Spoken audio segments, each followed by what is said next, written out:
महाराष्ट्रामध्ये आणि विशेषतः मराठवाड्यात जो ओला दुष्काळ पडलेला आहे त्याची भयानक परिस्थिती आता समोर यायला लागलेली आहे.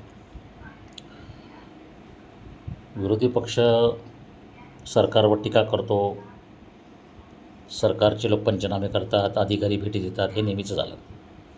आता आपण 2025मध्ये आहोत.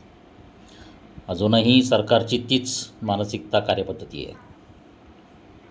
लोकांची निवेदनं घेणं, मंत्र्यांनी नेत्यांनी दौरे काढणं, पार्सल्स पाठवणं, म्हणजे सगळं विस्कळीत, भोंगळ, बेजबाबदारपणा. म्हणजे मी काही मुख्यमंत्र्यांच्या सरकारच्या विरुद्ध नाही आहे, पण ह्या समाजाची आणि एकंदरीत सरकारची आणि यंत्रणेची एक मानसिकता आहे. अतिशय उशिरा डिले रिस्पॉन्स द्यायचा, फ्रॅक्चर्ड म्हणजे तुटक रिस्पॉन्स द्यायचा आणि मोठे मोठे दावे करायचे.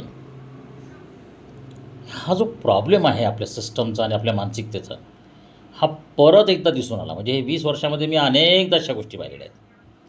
मग उद्धव ठाकरे गेले, त्यांनी टीका केली, मग सोबत कॅमेरे, फोटो वगैरे. आता राज ठाकरे जाणार आहेत, मग एकनाथ शिंदे गेले, प्रताप सरनाईक, आता मुख्यमंत्री जाऊन आले, अजित पवार जाऊन आले. आता मला हे समजत नाही आहे की हे नेते तिथे जाऊन प्रत्यक्ष करणार काय. आज टेक्नॉलॉजीचं युग आहे, तुम्हाला सगळे व्हिडिओज वगैरे सगळे अवेलेबल आहेत. तुम्ही तत्काळ मदत करू शकता ना, आणि कशा पद्धतीने मदत करू शकता. मला हे समजत नाही की तुमच्याकडे रिअल टाईम डेटा नाही आहे.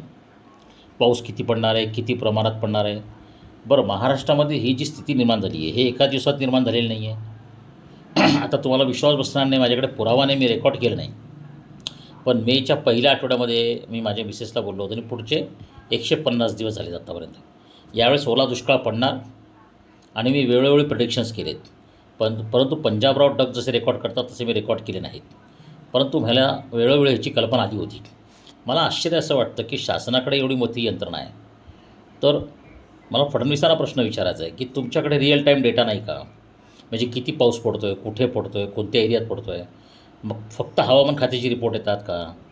तुमच्याकडे रिअल टाईम डेटा पाहिजे ना. सकाळी 9ची परिस्थिती काय, 10ची परिस्थिती काय, वेगळं डिपार्टमेंट त्यासाठी पाहिजे. त्याच्यावर तो डेटा गोळा झाला पाहिजे. किती लोक विस्कळीत होत आहेत, किती लोकांचं जनजीवन विस्कळीत होतं आहे, त्याचं प्रमाण काय, त्याचे लेवल काय, त्याचे पॅरामीटर्स काय, त्याचं सायंटिफिक मॉडेल काय. असं काही आहे का तुमच्याकडे. म्हणजे तुम्ही याच्यावर काही विचार केला आहे का. तुमची काही यंत्रणा आहे का, की नुसते हवामान खात्याचे रिपोर्ट येतात, मग त्यानंतर मग पूरस्थिती येते, मग तुमचं पाहणी पथक जातं, मग पंचनामे होतात, मग तुम्ही सांगितलं मोबाईलवरचे फोटो पण चालतील, मग आम्ही इतके कोटी रुपये दिले.